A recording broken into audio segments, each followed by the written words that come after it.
ภาษาเนาะใจให้เนาะหาใหม่เด้อล่ะเด้อเนาะภาษาให้อยู่เนาะหน้าเพิ่นปลอบใจน้องแอนนาเพิ่นบ่เป็นหยังน้องหลาเด้อคือน้องแอนนาเพิ่นก็เสียใจแห้งว่าซั่นซะเพราะว่าความหักบ่สมหวังตั้งความหวังเนาะความหวังเจ้ามั่นใจว่าเราสิมาขอเจ้าเลยก็ว่าเราบอกไปคิดว่าสิมาขอเลยคิดไปคุยซองออกไปคุยซองโดยพอกระตื่นเช้ามาเช้านี่เห็นข้าวอ้าวข่อยว่าตกใจมีแต่ของมาตัดที่ตัดใจสาวเลยโคเบิ่งปุ่มแล้วออกเงียบเลยเราสาวเสียใจให้อยู่ปุ่มบิดแล้วเสียใจให้นักเลยเงียบแล้วปลาแหวนเจ้าถึงปลาแหวนคิดแล้วคอยก่อนนะเนาะบอกตัดที่จับใจเราก็ไม่ได้บอกเลิกเราแค่ว่าไฮโลจนชีวโลกก็หนู60,000กับคำบาทนึงมาปรุงมีงัวมีควายกันเป็นพ่อเที่ยงนั่นแต่ว่าเพิ่นขึ้นมักลูกโตปัญชามผู้บ่าวแล้วว่ามักน่ะก็เอาปัญชามลูกเอาบ่ลูกเอ้ยเอาอยู่บ่ที่บ่อีเวลาเฒ่าบ่แล้วมาแต่งมาแปลงเฮาก็ตามใจแม่มาได้ถามในนี้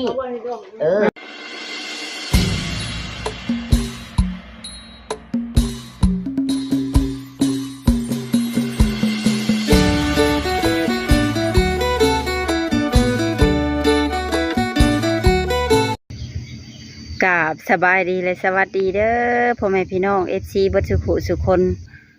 บ่ว่าสิอยู่ภายในและก็ต่างประเทศเนาะก็ยินดีต้อนรับเข้าสู่ช่อง YouTube ของแม่สมหวังชาแนล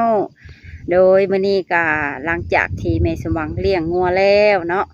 ก็ได้เข้ามาถ่ายคลิปทางครอบครัวน้องแอนนาตามที่ได้บอก FC ไว้เนาะโดยตอนแม่นี่ก็แม่สมหวังก็มาสิฮอดเฮือนน้องแอนนาเพิ่นแล้วเนาะเดี๋ยวเป็นจังใดนั้นก็เข้าไปติดตามเบิ่งนำกันกับพร้อมกันกับแม่สมหวังเลยเนาะแต่ก่อนอื่นก็ฝากกดไลค์กดแชร์กดติดตามให้ช่องแม่สมหวังชาแนลนี่เด้อเพื่อเป็นกำลังใจในการเฮ็ดคลิปต่อไปเนาะถ้าว่ามีโฆษณาอันขึ้นก็เบิ่งโฆษณาให้แม่สมหวังนี่เด้อเนาะพอ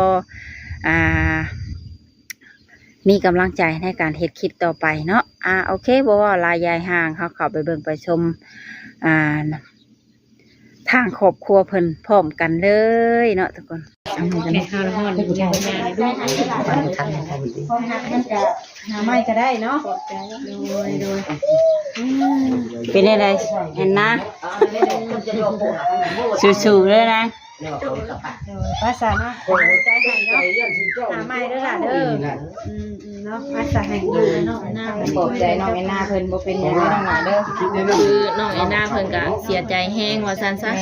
เพราะว่าความหักบ่สมหวังตั้งความหวังเนาะความหวังเจ้ามั่นใจว่าเราสิมาขอเจ้าเลยก็ว่าเราบอกไปคิดว่าสิมาขอเลยคิดไปคุยซองออกไปคุยซองโดยพอกระตื่นเช้ามาเช้านี่เห็นข้าวอ้าวข่อยว่าตกใจมีแต่ของมาตัดที่ตัดใจสาวเลยโคเบิ่งปุ่มแล้วออกเงียบเลยเราสาวเสียใจให้อยู่ปุ่มบิดแล้วเสียใจให้นักเลยเงียบแล้วปลาแหวนเจ้าถึงปลาแหวนคิดแล้วคอยก่อนนะเนาะบอกตัดที่จับใจเราก็ไม่ได้บอกเลิกเราแค่ว่าไฮโลจนชีวโลกับบ่แม่นโลนะชีวกับโลได้ยังบ่ได้ยากันได้ก็มาเบิ่งคักแล้วนะแม่นเพราะว่าบ้านเฮาคือกันได้พี่น้องเนาะเพราะว่าบ่สีไว้น้ำตาลกะเอาไปบ่เป็นเล่าจากความรู้สึกนี่เนาะว่าไผบ่เป็นเล่าบ่ฮู้จักแต่เฮาก็น่าจะฮู้นะเฮาก็ฮู้คือกันหมู่สิมาขอผัวเจ้าสิเอาเงินให้ก็เอาไปดินจะว่าได้ๆซะซ้ำนี่ก็ยังพอแฮงเนาะขนมชั้นบ่ว่าเนาะออกคลิปดังแตกตั้มยอดวิวแต่ละคนแม่นบ่ชื่อเสียงแล้วก็ต้องไปไกลหั่นนะแม่นบ่น้องล่ะโดยกับวานนี่ก็ไปหน้านำกันอยู่อันนี้แต่ว่ายังแต่เฮาเนาะทางเฮาก็บ่ได้มาถ่ายทำเพิ่นมาก็ได้เห็นว่า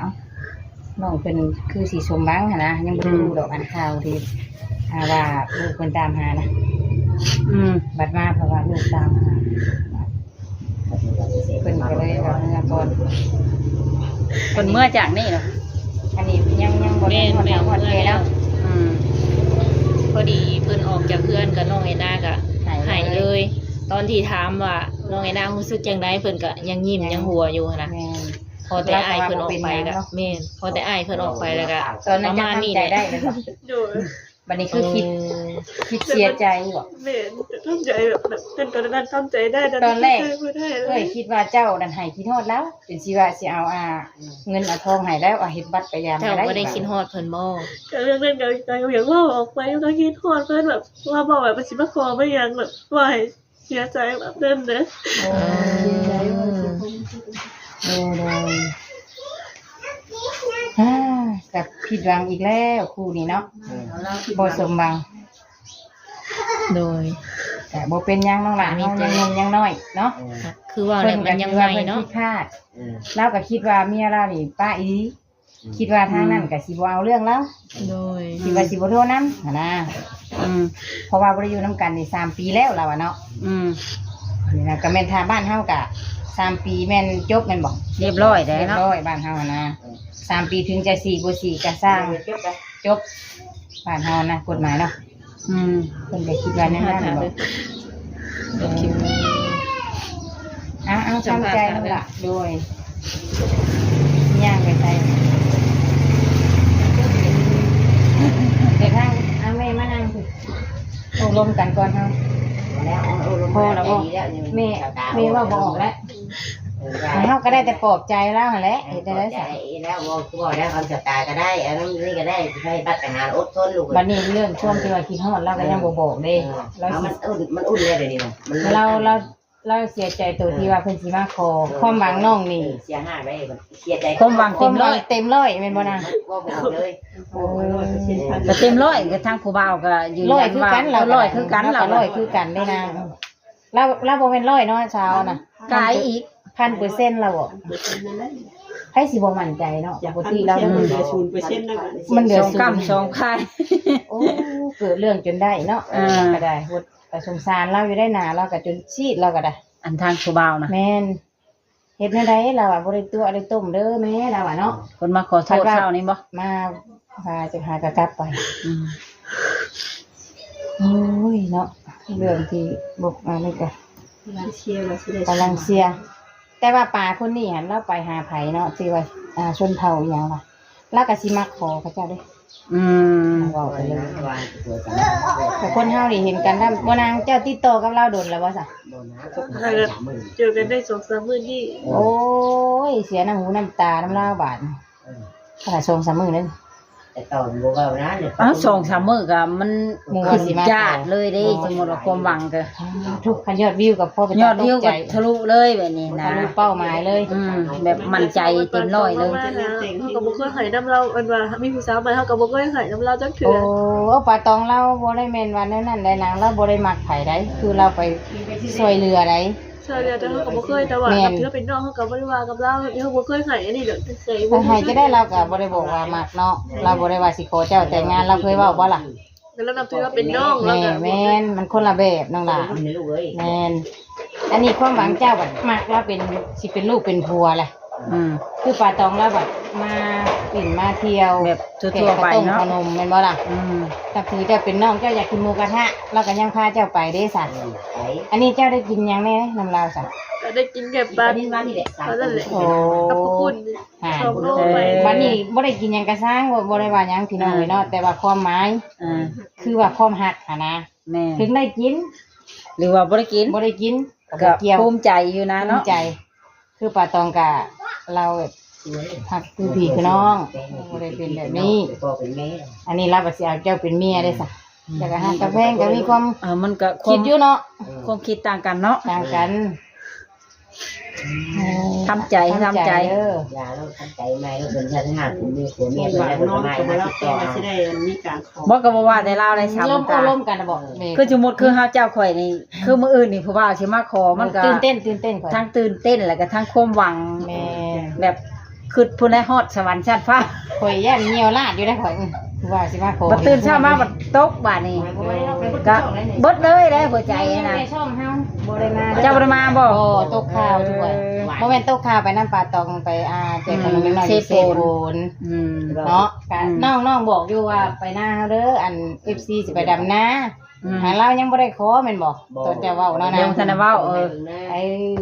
ก็นั่นแหละเอาก็เลยว่ามื้อหน้าก็ได้ มื้อเช้า เลยบ่ได้ไปน้ำดอก ที่ไหนก็ว่ากันน่ะสิมาขอคำบาทนึงเงินหาเอามาเงินนั่น60,000 60,000บ่ แต่สิมาปรุง30,000คำบาทนึงต่อกันแบบนี้บัดนี้เราผัวสามารถถ่ายคลิปเฮาก็อ้ายนะว่าเฮาบ่ถ่ายนะจันเป็นบ่ถ่ายให้มีถ่ายรูปได้เงินบ่ได้ถ่ายจันเต็งตกคลิปตรงหน้าตรงไหนอีนี่ตะกี้ว่าสิมาขออีนี่แล้วเต็งบ่ได้ถ่ายบัดนี้มาตก ประวัติศาสตร์300 ยังบ่ได้มัน300 เนาะ มันกดแต่สิว่าปวดสิเกือบบ่กว่าแค่สิบ่สุด ในสินแล้วเอิ้นอีหลี ขายคลิปเต็งเสียหน้าไปเลย เฮ็ดให้พ่อแม่เสียหน้า วันนี้ทบทวนก่อนเด้อ เพ น้อ ราะ ง ก็บ่แม่นว่าลาวนี่เนาะ แม่น เอาให้ตัว ทางเอ้ยสิเว้าเด้อวันนี้หั่นมีหยังเจ้าปรึกษาแม่ก่อนผู้นี้สิมาขอเฮา ดูนี่มาปรึกษาก่อนคือว่าผม FC โอ้ FC แล้วก็ YouTube YouTube เฮา เสี เนี่ย ยหน้าแต่เดียวแต่ว่าผม วันนี้เจ้าเว้าได้ๆสักเพิ่นสิมาขอเจ้าคุยนำเจ้าแล้ว เอาคุยแล้วคุยว่านี่คุย ป้องไปปัดฟัง สะท้อนแสงได้ดำครึ่งอยู่ แม่ว่า60,000กับคำบาทนึงมาปรุงว่ามีงัวมีควายกันเป็นพรมเที่ยงนั่นแต่ว่าเพิ่นขึ้นมักลูกโตกันถามผู้บ่าวว่ามักแล้วก็เอาปัญถามลูกเอาบ่ลูกเอ้ยเอาอยู่บ่ที่บ่ที่เวลาเฒ่าบ่แล้วมาแต่งมาแปลงเฮาก็ตามใจแม่มาได้ถามในนี้มื้ออื่นเนี่ยเพิ่นบ่มีคนติดมังเต้นเพิ่นน่ะมาขอเบอร์อื่นนั่นเดี๋ยวจะให้ปรุงลายปานใดเดี๋ยวเพิ่นมีเงิน60,000 โดย กับคำบาทนึงตัวว่าแม่นั่นสิเอาลายปานใดชนะคือผมมาถ่ายคลิปนี้อย่าขอถ่ายมาว่าได้เฮาบ่ได้แล้วเฮาว่าเอาอันว่าลูกมักก็เอาแต่ว่าเดี๋ยวนี้เฮาก็ได้ลงลายนี่กล้องสดใส่หลาคณะสวยสร้างเอา60,000บ่มีงัวมีควายกับคำบาทนึงแล้วก็ตอนนี้เฮาจดถึงก็ได้เมื่อก็เฮ็ดบัตรให้จักก่อนให้ผู้สาวเมื่อหลังมาเอาแต่ว่าสิว่านี่น่ะมื้ออื่นนี่เพิ่นมาขอได้แม่ไว้แต่เช้า 10:00 นเพิ่นว่าก็ตามใจได้ก็ลูกสิขอค้อนตัวสินะ ดีแต่ว่าเจ้าบ่ฮอดเฒ่าฮอดแก่ยังบ่ได้ฮอด เขาบ่ได้บอกอะไรเห็นว่าเป็นที่เขาก็ไปเรียนก่อนถ้ามันถึงจะก่อนถ้ามาโปะเขาถึงน้อมหลัง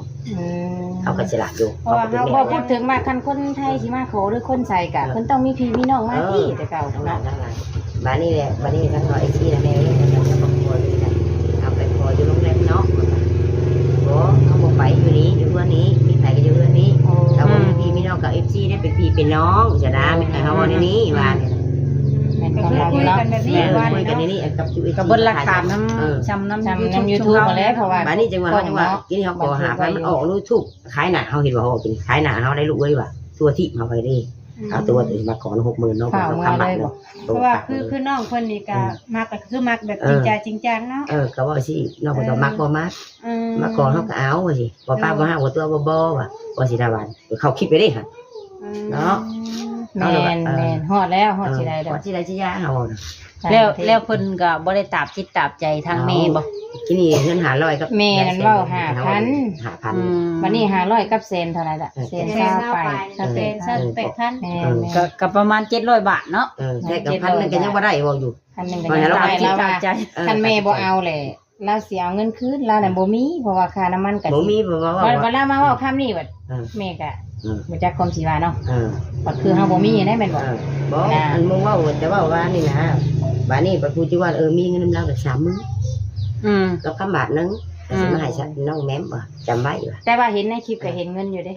วันนี้ว่าบ่มีตัดปี เห็นอยู่เห็น ที่นี่คือว่าบ่ได้เสียสินทางต้องเอามามือนึงก็จะว่าอะไรกันถ้าบ่ได้มือนึงบ่ต้องให้มือข่อยสิบอกให้จับไปกันอยู่ได้สินไม่แน่เขาเอาอยู่มีบ่ให้ฟังอยู่ได้ละไป แล้วก็แล้วไปเนาะ แล้วก็ไปเป็นประวัติศาสตร์ นุ่ นึ ม ง ไม่ นะ ถู เฮาก ก็ บ่ ลู ได้ ก แย่ เฮา เอา ก็ มา ยัง ประชาชนเนาะ อีกอย่างลูกเราก็ยังบ่ได้เสียเนื้อเสียตัว นั่นแหละ โอ้คันเสียแล้วให้บ่ให้เพิ่นกลับไปแล้ว นี่คนกลับไปแล้วเดี๋ยวนี่แหละก็เป็นการแล้ว แม่นี่บ่ยอมอันนี้ถือว่ายังบ่ทัน บ่ ได้ จี้เพิ่นแล้วเนาะเพิ่นจะไปยอม เอาเสียได้นะเว้ยเสียได้ยากเจ้า เจ้าเคยถามเราอยู่ว่าเจ้ามีเมียชั้น4อ่ะ แอนนา แล้วมันก็เล่าอยู่ว่าเลิกกับเมียไปแล้ว เป็นเราฟัง แล้วกันเล่านะยูทูบเบอร์ก็เล่าให้ฟัง คือเราก็ว่าอยู่ว่าบ่ได้อยู่กับเมียนี่3ปีแล้วแต่ว่าเราน่ะบ่ได้เว้าเรื่องใบ ใบสินห้าเราบ่ได้บอกว่าถ้าได้จิตเราบ่ได้บอก แล้วบอกแต่ว่ามีลูกมีเมียแต่ว่าหย่ากันแล้วสินะ ว่าโอ้ยเนาะว่าอะไรกันมันเป็นชีสินห้าตัวนี้สาวเสียใจให้นะคะแล้ว โดยเสียใจเด้อกับบ่ตีเนาะคนเฮามันมักฮักเนาะเพราะความฮักนี่คำได้มักแล้วก็บ่แม่นหยังดอกคำได้มักว่ามันออกยากเด้ แม่ ขับออกก็แบบทรมานเจ็บปวดเนี่ยคือว่าแหละข่อยเห็นในคลิปข่อยว่า สาวหน้าได้สิหลอกเรา อันนั้นแหละ เราเป็นเด็กน้อยที่ เคยระวังนั่นแหละ เพราะว่าเราเป็นนิดน้อย ฉันแล้ว แล้วก็ว่าเราบ่ได้หรอก เออ แล้วก็ว่าเราปะเต็มร้อย ฉันแล้ว แล้วก็ว่าเราไม่ได้ตัวเราก็ว่าเราไม่ได้ตัว อ้าวงัวกินได้มั้ย นั่นแสงเอา เราว่าเราไม่ได้ตัวหักแต่ว่าเรากับบ่ฮู้นะว่าครอบครัวเราสิเป็นแบบนี้นะ อย่าเป็นนักตัว อันที่จริงแล้วเราก็แยกกันดีแล้ว แยกแล้วว่าแยกงานกันทำ วันนี้นะคือคนเขาเป็นคนตัว เด็กตัวกับตัวเนาะ ตัวแล้วเด็ก ไม่ได้เว้าไม่ได้เล่าฟังเล่นบ่ว่ารายละเอียดมันว่าแต่ว่าบ่ได้อยู่กันชัดเจนเนาะคุยกันแต่ละมื้อกับเพิ่นบ่ได้เล่ารายละเอียดให้เจ้าฟังบ่เรื่อง ก็บ่ได้เรา เว้าอีหลีฮู้จักกันจักมื้อเลยนะ ได้3 มื้อ 3 มื้อนี่ เรามาหั่นแหละ ก็มื้อเรามาเด้เนาะเพิ่นมา ได้ เบิ่ง เจ้าจังทั่วมักฮักเอา จักวานี่แหละแน่กัน มัน แล้ว ก็บอกว่าสิมาขอแบบเคยความหวังเลยโอ้โหแบบอย่างนั้นนี้ บ่ให้ความหวังกับแม่นอยู่แต่ 2 วันเนาะคือว่า2 วันนี่ขอแต่งงานเลยเนาะมื้อนี้เป็นมื้อที่3แล้ว จังบ่ได้ติดหยังบ่สิมาสู่คอ มื้อที่4มื้อนี่ มื้อที่3ขอแต่งงาน มือนั่น มื้อที่สี่ ตอนแรก สู่ขอ มื้อที่3มื้อนี้มื้อนั้นตอนแรกทำแล้วจนมืดเลยมื้อนั้นก็เว้ากันว่าอื่นก็สิไปหน้าเจ้าตื่นมาก็ไปหน้าวันมานี่ช้า แม่น3มื้อขอแต่งงาน มื้อนี้ก็ว่าแต่เช้าเพิ่นบ่ไปให้แม่ไปหน้าเด้อก็สิไปขอ โอ้ก็ ยังเว้าอยู่ว่าเช้านี้ บ ก็ อกแม่ไว้นะบ่ แล้วก็ไปเจียจานะแม่สิไปขอเงินบ่พอเงิน3มื้อก็คำบาทนึงสิว่าปงไว้ก่อนได้แต่เมื่อเฮ็ดนั่นสิมาโอ้สิบุญนาเฮาหอยเขาถ่ายคลิปจังเฮาบ่อ ป ยู่ กตินี่แม่นี่บ่ได้อยู่บ้านอยู่เฮือน เอาไปนะแม่บ่ไปนอนหน้าใดหน้าแต่เก่าเนาะ ไปให้ไป ที่แม่มานี่เพราะว่าเพิ่นไปฮอดหน้าเมื่อวานนี้ บ่ เดี๋ยวแม่ก็เดินทางมาเฮือนเมื่อคืนนี้ เราอยู่เฮือนว่านี่น่ะ อยู่เฮือนเมื่อวานนี่กัน อยู่บ้านก็อยู่เฮือนวันนี้เพิ่นมาแต่หน้าแหละค่ำๆแล้วไปคบกันแล้วตื่นมาแล้วก็ไปหน้าวัน โย มื้อนี้ว่านี่สิมาขอกัน ก็เลยให้อยู่เฮือนอีกมื้อนี้ กลางคืนก็บ่ได้สิบ่นำแม่กลางคืนสิได้จากันสิขอนี่เงิน30,000กับคำบาทนึง แม่ดำให้ดำหน้า บัด เด้ นี้ อ เรา บ่ จะให้ผู้สาวให้เบิดตัวเลย ผู้เจ้าบ่ไปบอกสิบ่พักเขานั่งพักเฉยเช้าแล้วนั่งกินยาบ่กินข้าวพักรอเฉย เพราะว่าแม่ จะไปต้มหอยมากินข้าว เป็นได้แม่ยังบ่มั่นใจปานใดบ่เฉยๆอยู่ บ่เคย แบบหาชีพนะแม่น่ะ หาสิบ่เที่ยว บ่ บ่ มั่ มาน ใจ เลย นะว่าซั่นเนาะ ท่านว่ามาปลูกเกาะนี่เงินขอยินแล้วฉันนี่เฮาต้องมีที่มีออกเพราะว่าเราก็ไปเอาคนอื่น2คน แม่ มา แล้วนี่สิรอสิไปเอาหมู่บ้านตาแสงนี่นะ ก็แม่ว่า เพราะว่า มา มัน ปลูก เป็น นี่นะ จริงนะเนาะ ตัวจริงอันนี้มันบ่แม่นตัวจริงเป็นความตัวแบบกันเฮาจะไปเนาะแล้วเฮาก็ไปจะไปทำไมอันนี้ คือเฮาว่าเฮาสิไปไทยอันเจ้าเด้อบ่เขาบ่ไปดอกน้ำมากเพิ่นว่าติ จะเป็น เดือนหน้าเราก็คือทอดมาเป็นบดได้ เป็นบทอยู่เลย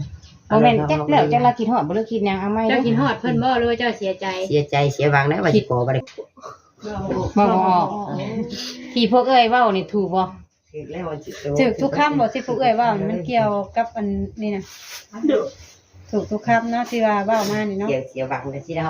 เพิ่นผิดว่า บัวว่า หาไปเจอกันแล้วก็ทั้งที่หาไปเจอกันเพิ่นก็อายุหลายกว่าแต่ทั้งสายหน้านี่จริงใจเนาะตัดสินใจเอาโลด ถึงเราสิอายุน้อยแต่เราเป็นคนจริงใจจริงจังพวกเราเลย ผักจริงหวังแต่งนะเรา เพิ่นนี่ก็ไปหามาแล้ว2คนเนาะแต่อายุหลายกว่าเราอายุ27ปี เจ้าก็ยังบ่เอา พระเจ้าก็ปฏิเสธ ปฏิเสธเราไปฮอดชนเผ่าบูรูค่ะ แต่ก็ยัง เขาจะบ่รับเพราะว่าไปเห็นครั้งแรกเราก็ขอแต่งงานเลยเนาะ แม่นคนที่2มากัน คนที่2คนที่3ได้น้องแอนนานี่ คนที่3คือน้องแอนนา คือ แต่2คนนั้นเขาปฏิเสธเนาะ โอ้ยังคือแบบคนหากระเห็นกันนะคือว่าเรื่องใหม่บัตรเรื่องขอด้วยนะเนาะ ในมุมมองของเรา เอาคนมัก